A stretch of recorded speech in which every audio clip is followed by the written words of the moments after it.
تو وائلیشن تھوڑی بہت ہوئی بھی ہے تو پھر آپ مخصوص نشستیں ان سے واپس لے سکتے ہیں. یہ کیسے ممکن ہے؟ مثال کے طور پر خیبر پختونخوا اسمبلی کے اندر دیکھ لیں، جن سیاسی جماعتوں نے 2، 5 یا 6 نشستیں جیتی ہیں ان کو 12، 12، 15، 15 مخصوص نشستیں جو ہیں وہ الاٹ کی جا رہی ہیں. یعنی کہ جنرل سیٹوں سے بھی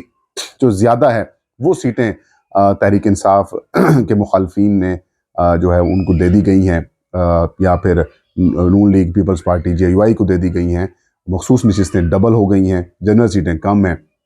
تو ایک مذاق سا جو ہے وہ پاکستان کے سسٹم کے ساتھ مذاق، یا پھر یوں کہ قانونی معاملات کے اندر جو ہے وہ مذاق جو ہے وہ سامنے آیا ہے. تو اس چیز کو PTI کی جو لیگل ٹیم ہے وہ بڑے بہتر انداز میں جو ہے وہ اس کو ٹیک اپ کر کے سپریم کورٹ آف پاکستان کے سامنے اپنا مقدمہ پیش کر سکتی ہے. اب انٹرسٹنگ یہ ہے کہ جو سپریم کورٹ آف پاکستان نے کیس فکس کیا ہے اس میں جو 3 رکنی بینچ ہے اس میں جسٹس اطہر من اللہ ہیں، جسٹس محمد علی مظہر صاحب ہیں، اور جسٹس منصور علی شاہ جو کہ آئندہ آنے والے چیف جسٹس ہیں وہ ہوں گے. اس کی سربراہی منصور علی شاہ صاحب کریں گے. اور یہ دوسرا موقع ہے جنرل الیکشن سے متعلق جو PTI کے معاملات کے اوپر قاضی فائز اسد صاحب چیف جسٹس آف پاکستان وہ اس کیس کے اندر شامل نہیں ہوں گے. ایک کیس پہلے بھی آیا تھا تحریک انصاف کو لیول پلینگ فیلڈ فراہم کرنے سے متعلق، جو کہ اس وقت کے جو قائم مقام چیف جسٹس تھے جسٹس طارق مسعود صاحب، سردار طارق مسعود صاحب، انہوں نے اس ہیئرنگ کو جو ہے وہ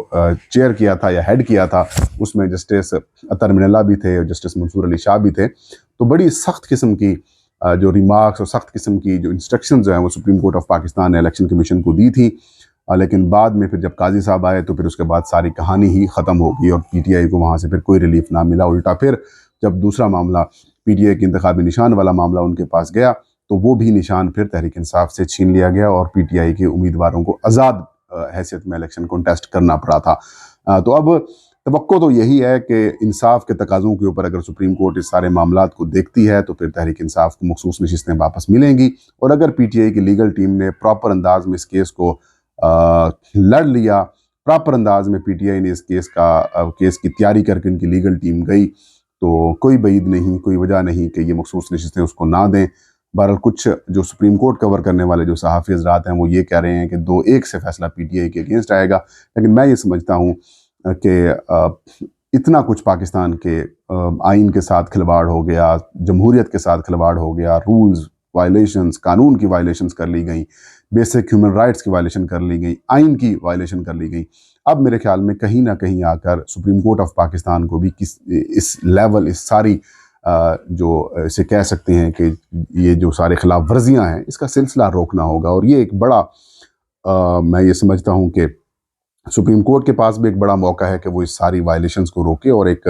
نئی چیز جو ہے وہ پاکستان میں شروع کرے. اور یہ جو مخصوص نشستیں تحریک انصاف یا پھر سنی اتحاد کونسل سے چھینی گئی ہیں، جو کہ میں سمجھتا ہوں کہ الیکشن کمیشن آف پاکستان کا غیر قانونی فیصلہ ہے، غیر آئینی فیصلہ ہے، کہ آپ نے جو وجوہات پیش کی ہیں وہ قابل فہم نہیں ہیں. لیکن کچھ بھی بعید نہیں ہے، اگر تو معاملات PTI کے بگڑے تو پھر اس فورم سے بھی PTI کو جو ہے وہ شاید ریلیف نہ ملے. لیکن ایک ڈیبیٹ، ایک سخت قسم کا کیس جو ہے وہ آپ کو اگلے ہفتے نظر آئے گا. اس کے علاوہ الیکشن کمیشن آف پاکستان کی بھی موجودہ چیف الیکشن کمشنر سکندر سلطان راجہ اور جو باقی ممبران ہیں ان کی بھی آپ کہہ سکتے ہیں کہ کم بختی کا جو وقت ہے وہ اب شروع ہو چکا ہے. مثال کے طور پر دباؤ میں لا کر، پریشر میں لا کر، یا پھر بلیک میل کر کے، یا پھر جس طرح سے بھی ان سے فیصلے لیے گئے، یا پھر ان کی اپنی مرضی سے فیصلے دیے گئے، یا پھر اس گریٹر گیم پلان کے اندر یہ لوگ شامل تھے، جو بھی ہوا. لیکن اب ان کے خلاف معاملات ہیں وہ اب تیزی سے شروع ہو چکے ہیں. بالخصوص جو عام انتخابات کے نتائج کو جن جگہ کے اوپر قانونی اور آئینی فورم ہے، الیکشن ٹریبیونلز، انہوں نے اب تیزی سے کام شروع کر دیا ہے. اور میں یہ سمجھتا ہوں کہ اسلام آباد میں جو PTI سے 3 نشستیں چھینی گئیں، مثال کے طور پر عامر مغل صاحب ہوں، یا پھر علی بخاری صاحب ہوں، یا پھر شعیب شاہین صاحب ہوں، ان کے جو تینوں حلقوں سے مسلم لیگ نون کے لوگوں کو جس طریقے سے جتوایا گیا، اب یہ نشستیں جو ہیں وہ PTI کو واپس ملنے کی طرف بڑا تیزی سے کام جو ہے وہ شروع ہو چکا ہے. اسلام آباد ہائی کورٹ کے جسٹس طارق محمود جہانگیری کے اوپر مشتمل جو الیکشن ٹریبیونل ہے اس نے کیسز کی سماعت شروع کر دی ہے. اور کل جو کیس کی ڈیولپمنٹ ہوئی اس کے اندر جو فیصلہ سامنے آیا وہ یہ آیا کہ الیکشن کمیشن آف پاکستان سے الگ مسلم لیگ نون کے جو جیتنے والے اراکین اسمبلی تھے، مثال کے طور پر آپ کہہ سکتے ہیں جو تینوں حلقوں سے نون لیگ کے MNAs بنے ہیں، طارق فضل چودھری صاحب ہوں، یا پھر جو باقی لوگ جو جیتے ہیں ان سے الگ جو فارم 45 اور 46 جو ہے وہ مانگے گئے ہیں. تحریک انصاف کے لوگوں نے الگ سے فارم 45 جمع کرائے ہوئے ہیں. اب اگر الیکشن کمیشن اور مسلم لیگ نون کے فارم 45 الگ ہوتے ہیں یا ایک ہوتے ہیں اور پی ٹی آئی کے جمع کردہ فارم 45 الگ ہوتے ہیں، اور پھر اگر ٹریبیونل جو ہے وہ جماعت اسلامی یا پھر باقی جو امیدواران ہیں ان سے بھی فارم 45 منگوا لیتے ہیں، یعنی کہ ہارنے والے امیدواروں کے الگ فارم 45 ہیں، جیتنے والے اور الیکشن کمیشن آف پاکستان کے فارم 45 الگ ہوتے ہیں، تو کیس کا فیصلہ تو چند دنوں کے اندر ہی ہو جائے گا. اور یہ میں سمجھتا ہوں کہ تحریک انصاف کو سب سے پہلے جو نشستیں ملیں گی وہ اسلام آباد کی تینوں نشستیں ہی واپس مل سکتی ہیں، کیونکہ 3 کیسز ٹوٹل ہیں اور ٹریبیونل ہے وہ جلدی ہی فیصلہ کر لیں گے. اور ویسے بھی طارق جہانگیری صاحب وہی ہیں جنہوں نے جو 6 ججز ہیں جنہوں نے خط لکھا تھا ایجنسیز کی مداخلت اور باقی معاملات کے اوپر، ان میں وہ جج صاحب بھی جو ہیں وہ شامل ہیں. اور اگر تحریک انصاف کی جو یہ تینوں ممبران ہیں ان میں سے کسی ایک نے یہ ڈیمانڈ کر دی کہ ای ایم ایس کے اوپر جو 8 فروری کی رات یا پھر 8 اور 9 فروری کی درمیانی شب جتنے فارم 45 پریزائڈنگ آفیسرز نے موبائل فونز کے ذریعے جو بھجوائے ہیں، اگر تو وہ منگوا لیے جاتے ہیں، جو کہ ان کا منگوانا اتنا بڑا ایشو نہیں ہے، کیونکہ اب سب کو پتہ ہے کہ ٹیمپرڈ جو فارم 45 ہیں وہ الیکشن کمیشن نے اپنی ویب سائٹ پہ جاری کیے ہیں اور وہی مسلم لیگ نون کے پاس ہیں. اگر تو وہ ای ایم ایس والے فارم 45 ان کو مل جاتے ہیں، یعنی کہ 2-3 طریقہ کار سے یہ پکڑے جائیں گے. اور پھر اگر جو باقی آپ اسے کہہ سکتے ہیں کہ جو باقی الیکشن کا میٹیریل ہے، فارمز ہیں، وہ منگوا لیے جاتے ہیں، تو پھر بھی کہانی جو ہے وہ ان کے ہاتھوں سے وہ جو ہے وہ نکل جائے گی. اور پھر جو انگوٹھے کے نشان جاری کرنے کے بعد جو بیلٹ پیپر جو دیا جاتا ہے، اس کے بھی اگر چیزیں منگوا لی جاتی ہیں جو کہ ہلکا کھلے گا تو پھر سارے سسٹم سامنے آ جائیں گے. تو یہاں سے بھی مسلم لیگ نون کی یہ تینوں نشستیں جو ہیں وہ جاتی ہوئی دکھائی دیتی ہیں. اور دیکھتے ہیں کہ اب الیکشن کمیشن آف پاکستان کس حلقے میں اپنے آپ کی جو انہوں نے دھاندلی یا سارے کچھ ہوئے ہیں اس کو کیسے جو ہے وہ ڈیفینڈ کر پاتا ہے. تو میں یہ سمجھتا ہوں کہ اب کمیشن کی کم بختی شروع ہو چکی ہے اور نون لیگ سے سیٹیں جو ریورس ہونا جو ہے وہ آنے والے دنوں میں آپ کو ہوتی ہوئی نظر آئیں گی. یہ تھا آج کا ویلاگ. مجھے اجازت دیجیے. اللہ حافظ.